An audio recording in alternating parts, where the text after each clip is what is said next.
اگر کوئی اپنی طرف سے کرنا چاہتا ہے تو کر دے.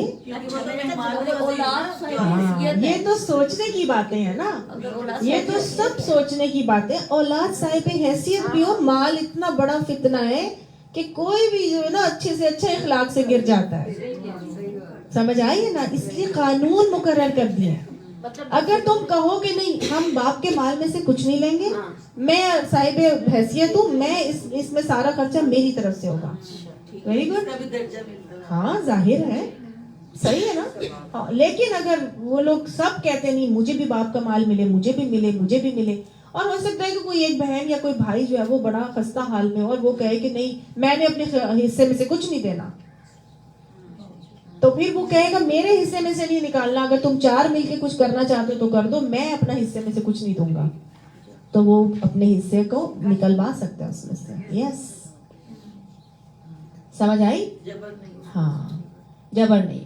اب اس کے بعد کیا ہے کہ اللہ سبحانہ تعالیٰ نے کہا کہ دیکھو یہ سب باتیں میں نے اس لیے تمہیں بتائی ہیں, اب وصیت ہے, یاد رکھیے. تو آیت کے آخر میں اللہ تعالیٰ نے ہمیں بتا دیا آباؤکم و ابناؤکم, تمہارے باپ دادا یعنی یہ تمہارے والدین اور تمہارے جو اولاد ہیں, لا تدرون ایہم اقرب لکم نفعا, تمہیں نہیں پتا کہ کون بلحاظ نفع تم سے زیادہ قریب ہے, تمہیں نہیں پتا کہ تم سے زیادہ قریب کون ہے نفع دینے میں. ہم بہت ساری چیزیں ایسے سوچتے ہیں, ہاں یہ میری اولاد بہت اچھی ہے, مجھے میری آنکھوں کا تارا ہے, اس کو میں زیادہ دے کے چلے جاؤں, یا یہ میری بہت کمزور ہے بچی, اس کو میں زیادہ دے جاؤں. نہیں, اللہ نے کہا تمہیں نہیں پتا کہ کون تم سے زیادہ قریب ہے نفع میں. کہیں تم سمجھ رہے ہو کہ اس کو ضرورت زیادہ ہے, لیکن تمہارا اس طرح سے کر دینا ہو سکتا ہے دونوں کے درمیان یا باقی اولاد کے درمیان بغض اور نفرت کا بیج ڈالنے کا سبب بن جائے. تو اللہ نے اسی لیے نصیبا فریضۃ من اللہ کہہ کے یہ کہہ دیا کہ یہ اللہ نے حصے فرض کر دیے, خود ہی اللہ نے نکال دیے.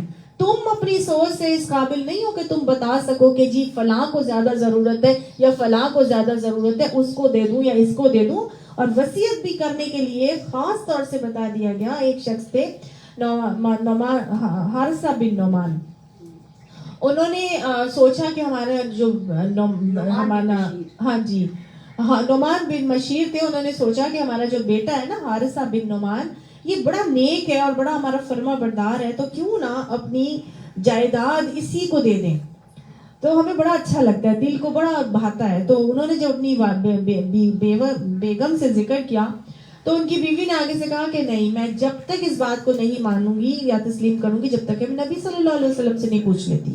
دونوں گئے رسول اللہ صلی اللہ علیہ وسلم سے جا کے پوچھنے کے لیے کہ یا رسول اللہ کیا کریں, ہمارا یہ دل کرتا ہے کہ ہمارا نعمان جو ہے وہ اس کو ہم دے دیں سب کچھ نا, حارثہ بن نعمان کو سب کچھ دے دیں اپنی جائیداد میں سے. تو آپ صلی اللہ علیہ وسلم نے فرمایا کہ یہ بتاؤ تمہاری اور اولاد ہے؟ تو انہوں نے کہا کہ جی جی اور بھی ہماری اولاد ہے, لیکن یہ اولاد ہمیں بہت پسند ہے, ہمارے دل پہ جیسے راج کرتی ہے. تو آپ صلی اللہ علیہ وسلم نے فرمایا کہ نہیں, میں ظلم کا گواہ نہیں بنتا. تو گویا ایک اولاد کو زیادہ دے دینا چاہے آپ کو جتنی بھی پیاری ہو یہ ظلم ہے, چاہے کمزور ہو چاہے ضرورت مند ہو, یہ ظلم ہے. تمہیں نہیں پتا کہ تمہارے لیے تم سمجھ رہے ہو کہ یہ فائدہ مند ہو جائے گی, لیکن نہیں, اللہ کو پتا ہے تمہارا کوئی. بعد میں ڈسٹریبیوشن کے بعد اگر بہن بھائی آپس کی میوچول ایگریمنٹ سے یہ ڈیسائیڈ کریں کہ یہ بہن یا بھائی ہمارا زیادہ ضرورت مند ہے, میں اپنا حصہ بھی اسی کو دے دیتی ہوں, تو دے دیں. وہ تو دیکھیں جو زندگی میں آپ دے دیں گے نا وہ وراثت نہیں ہوتی, وراثت وہ ہوتی ہے جو مرنے کے بعد ہوتا ہے. آپ صلی اللہ علیہ وسلم نے فرمایا کہ تم میں سے اگر کوئی وصیت کرنا چاہے تو اس پہ 1 دن اور 1 رات نہ گزرے, 3 دن اور 3 راتیں نہ گزرے کہ وصیت اس کے ہاتھ میں لکھی ہوئی موجود ہو. اگر کوئی وصیت کرنا چاہتا ہے تو اس کو خیال آ جاتا ہے کہ میں وصیت لکھ دوں, تو اس کو دن ٹائم نہیں گزارنا چاہیے, فوراً لکھ کے رکھ دینی چاہیے. اور وصیت کتنے مال پہ کی جا سکتی ہے؟ سعد بن نبی وقاص کی بیٹی تھی, ایک جگہ آتا ہے 1 بیٹی تھی, ایک جگہ آتا ہے 2-3 بیٹیاں تھیں.